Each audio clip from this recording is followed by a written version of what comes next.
బీహార్లోని బంకీపూర్లో బీజేపీ కంచుకోట బద్దలవడం ప్రజాస్వామ్య విజయానికి నిదర్శనమన్నారు మంత్రి ప్రభాకర్. బంకీపూర్ అసెంబ్లీ నియోజకవర్గ ఉప ఎన్నికల్లో బీజేపీకి ఎదురైన ఘోర పరాజయం దేశ రాజకీయాల్లో కీలక పరిణామమన్నారు. బీజేపీ జాతీయ అధ్యకుడు నితిన్ నబీన్ సొంత నియోజకవర్గంగా పేరొందిన బంకీపూర్లో బీజేపీ అధికారంలో ఉన్నప్పటికీ ఆ పార్టీ ఓటమి పాలవడం ప్రజల ఆలోచనల్లో వస్తున్న మార్పుకు నిదర్శనమన్నారు. దశాబ్దాలుగా బీజేపీ కంచుకోటగా ఉన్న బంకీపూర్లో భారీ మెజారిటీతో జన్సురాజ్ పార్టీ నేత ప్రశాంత్ కిషోర్ విజయం సాధించారని, ప్రజలు తమ తీర్పుతో బీజేపీ అహంకారానికి గట్టి సమాధానం చెప్పారని పేర్కొన్నారు. ఎన్నికల్లో 50,000 పైన మెజార్టీతో గెలిచిన భారతీయ జనతా పార్టీ జాతీయ అధ్యక్షుడు ఖాళీ చేసిన సీటు 20,000 తోటి ఓడిపోయింది. ఇది బీజేపీ పతనానికి నాంది పలికింది.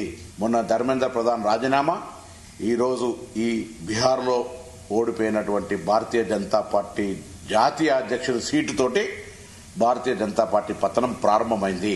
మన్ కీ బాత్ కాదు, ప్రజల మాట వినమని చెప్తా ఉన్నది ప్రజలు.